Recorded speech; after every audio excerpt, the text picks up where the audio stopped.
तो आज हम लोग इस वीडियो में देखेंगे कार पुस्तिका फुलवारी।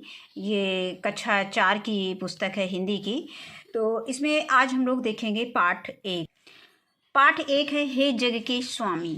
तो इसमें चित्र दिया गया है और आगे हमें चित्रों के नाम लिखने हैं पहचान करके। तो पहला प्रश्न दिया गया है कि दिए गए चित्रों को पहचान कर नाम लिखें। तो ये यहाँ पे चित्र दिया गया है, तो चित्र सूरज का दिया गया है, उदाहरण के लिए इन्होंने लिख लिया है कि इसी तरह से हमको इसके नाम पहचान कर लिखना है चित्र को। दूसरे चित्र में क्या दिया गया है, कमल, तो यहाँ पे हम लिख देंगे कमल। और अगले वाले तीसरे चित्र में दिया गया है चींटी, तो यहाँ पे हम लिख देंगे चींटी। और जो लास्ट में चित्र बना हुआ है ये पहाड़ का बना हुआ है, तो यहाँ पे हम लिख देंगे पहाड़। अब हम इसके बाद आते हैं प्रश्न संख्या 2 पे। तो इसमें रिक्त स्थान को भरें। तो इसमें जो है ये हमें कविता को पूरा करना है और कविता हम किताब से पढ़ चुके हैं, तो सबसे पहले हम किताब में कविता देख लेते हैं, इसके बाद हम इसको भरते हैं। तो ये पाठ 1 हे जग के स्वामी है। इसी कविता की पंक्तियों को हमें उसमें पूरा करना है, तो एक बार हम इसको पढ़ लेते हैं। चमक रहा है तेज तुम्हारा, बनकर लाल सूर्य मंडल, फैल रही है कीर्ति तुम्हारी, बन करके चांदनी धवल। चमक रहे हैं लाखों तारे, बन तेरा श्रृंगार अमल, चमक रही है किरण तुम्हारी, चमक रहे हैं सब जल थल। हे जग के प्रकाश के स्वामी, जब सब जग दमका देना, मेरे भी जीवन के पथ पर कुछ किरणें चमका देना। ये सोहनलाल द्विवेदी जी की कविता है। तो अब हम इसी से हम ये जो हमारे कार पुस्तिका में पंक्तियाँ दी गई हैं, इसी से हमने इसको भर दिया है, इसी से लिख दिया है। तो अब इसमें देखते हैं कि चमक रहा है तेज तुम्हारा, बनकर लाल सूर्य मंडल, फैल रही है कीर्ति तुम्हारी, बन करके चांदनी धवल। हे जग के प्रकाश के स्वामी, जब सब जग दमका देना, मेरे भी जीवन के पथ पर कुछ किरणें चमका देना। अब आगे आता है प्रश्न संख्या 3, समानार्थी शब्दों का मिलान करें। समानार्थी शब्द का मतलब होता है जिनके समान अर्थ हों। जैसे कोई भी शब्द है जिसका अर्थ समान हो, जैसे तेज, तेज का अर्थ होता है प्रकाश, तो ये समानार्थी शब्द हो गया। धवल, धवल का अर्थ होता है श्वेत। और थल, थल का मतलब होता है स्थल। और यहाँ पे आता है कीर्ति, कीर्ति का मतलब होता है यश।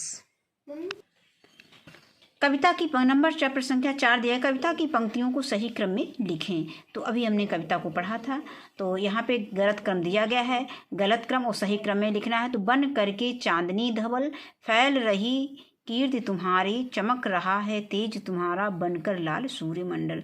तो हम लिखेंगे, सबसे पहली पंक्ति हमारी हो जाएगी चमक रहा है तेज तुम्हारा, तो ये हमने लिख दिया है कि चमक रहा है तेज तुम्हारा। फिर आएगा पहली लाइन, बन कर ये बनकर लाल सूर्य मंडल, ये चौथी लाइन हो जाएगी। यानी कि पहला हो जाएगा, पहली लाइन में रहेगा चमक रहा है तेज तुम्हारा, और दूसरी लाइन में हो जाएगा बनकर लाल सूर्य मंडल, और तीसरी लाइन में हो जाएगा फैल रही कीर्ति तुम्हारी, और चौथी लाइन में बन करके चांदनी धवल। तो इस तरह से हम इसको सही क्रम में लगा के लिख देंगे। आगे आता है प्रश्न संख्या 5, सोच विचार कर लिखिए। कविता में किन किन स्रोतों से प्रकाश के मिलने की बात कही गई है। तो कविता में जग के स्वामी अर्थात ईश्वर से प्रकाश मिलने की बात कही गई है। फिर सूर्यमंडल की बात की गई है, तो अर्थात सूर्य से हमें प्रकाश मिलता है। चांदनी, यानी हमें कविता में ही जो स्रोत आए हुए हैं उनको लिखना है। तो कविता में भी चांदनी अर्थात चंद्रमा के प्रकाश से जो हमें रोशनी मिलती है, जो प्रकाश मिलता है, उसको हम लिखें, वो है। और फिर है तारों के प्रकाश से प्रकाश के मिलने की बात कविता में कही गई है। अब आगे आता है अगला प्रश्न। ये प्रश्न संख्या आगे दिया गया है, कविता में किन किन प्राकृतिक चीज़ों की बात कही गई है। तो कविता में सूर्य, चंद्रमा, तारे, जल, थल और किरणें आदि प्राकृतिक चीज़ों की बात की गई है।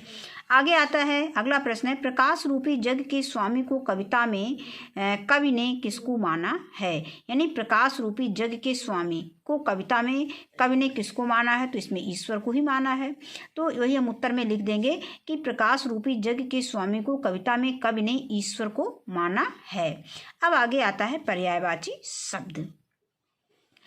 पर्यायवाची शब्द यानी एक ही शब्द के को हम एक ही शब्द के कई अर्थ होते हैं, मतलब उसको हम कई प्रकार से कई नामों से जानते हैं। तो अब यहाँ पे सूर्य, सूर्य का अर्थ होता है सूर्य। सूर्य को हम मतलब एक ही चीज़ के कई नाम होते हैं। सूर्य है, अब सूर्य को हम भानु भी कह सकते हैं, रवि भी कह सकते हैं, दिवाकर भी कह सकते हैं। यानी हम कुछ भी नाम लेंगे तो इसका अर्थ हमारा सूर्य ही हो जाएगा। पानी है, पानी को हम जल भी कहते हैं, नीर भी कहते हैं, पय भी कहते हैं। और इसके बाद है पृथ्वी, पृथ्वी को धरती कह सकते हैं, भू कह सकते हैं, भूमि कह सकते हैं। यानी पुष्प है, पुष्प का सुमन कह सकते हैं, कुसुम है। और फूल है, प्रसून है। इस तरह से हम इनके इतने नाम हो सकते हैं, इतने नाम होते हैं, और भी बहुत सारे हैं। अब इसके बाद आगे देख, तो यहीं पर ये पाठ समाप्त होता है। वीडियो देखने के लिए बहुत बहुत धन्यवाद।